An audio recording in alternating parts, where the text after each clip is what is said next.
الرحیم السلام علیکم۔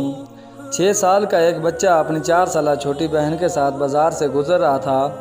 چلتے چلتے جب اس نے مڑ کر دیکھا تو اس کی بہن پیچھے رہ گئی تھی۔ وہ ایک کھلونوں کی دکان کی کھڑکی سے اندر کسی چیز کو بڑے شوق و انہماک سے دیکھ رہی تھی۔ لڑکا اس کے قریب گیا اور پوچھنے لگا، کیا تمہیں کوئی کھلونا چاہیے؟ لڑکی نے سر ہلاتے ہوئے ایک کھلونے کی طرف اشارہ کیا۔ وہ بہن کے ساتھ دکان کے اندر گیا اور ایک ذمہ دار بڑے بھائی کی طرح وہ گڑیا اٹھا کر اپنی بہن کے ہاتھ میں تھما دی۔ بہن کی آنکھیں خوشی سے چمک اٹھیں۔ دکاندار یہ سارا منظر بڑے غور سے دیکھ رہا تھا کہ اتنا چھوٹا سا بچہ کس قدر محبت اور ذمہ داری سے اپنی بہن کی فرمائش پوری کر رہا ہے۔ وہ لڑکا دکاندار کے پاس آیا اور کہنے لگا، انکل یہ گڑیا کتنے کی ہے؟ دکاندار ایک جہاں دیدہ شخص تھا اور زندگی کی اتار چڑھاؤ دیکھ چکا تھا۔ اس نے بڑے شفقت سے پوچھا، تم اس کی کتنی قیمت دے سکتے ہو؟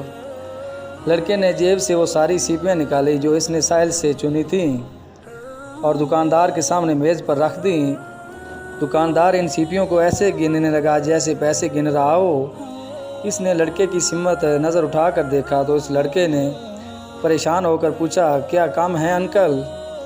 نہیں، یہ تو اس گڑیا کی قیمت سے کہیں زیادہ ہیں۔ یہ کہہ کر دکاندار نے 4 سیپیاں رکھ لیں اور باقی اس لڑکے کو واپس لوٹا دیں۔ لڑکے نے سیپیاں اپنے جیب میں ڈالیں اور خوشی خوشی اپنی بہن کے ساتھ دکان سے نکل گیا۔ دکاندار کا ایک کاریگر بڑے غور سے یہ ماجرا دیکھ رہا تھا۔ دکاندار کے پاس آ کر کہنے لگا، یہ کیا کیا؟ اتنی قیمتی گڑیا 4 سیپیوں کے عوض اس بچے کو دے دی؟ دکاندار کہنے لگا، یہ ہمارے لیے 4 سیپیاں ہیں لیکن اس لڑکے کے لیے بہت قیمتی ہیں۔ اس عمر میں شاید اسے اندازہ نہیں کہ پیسوں کی اہمیت کیا ہے، لیکن جب یہ بڑا ہوگا تو اسے بھی ہماری طرح سمجھ آ جائے گی، اور جب اسے یاد آئے گا کہ کبھی اس نے اپنی بہن کے لیے گڑیا صرف 4 سیپیاں دے کر خریدی تھی، تو وہ سمجھے گا کہ دنیا ابھی اچھے انسانوں سے بھری پڑی ہے۔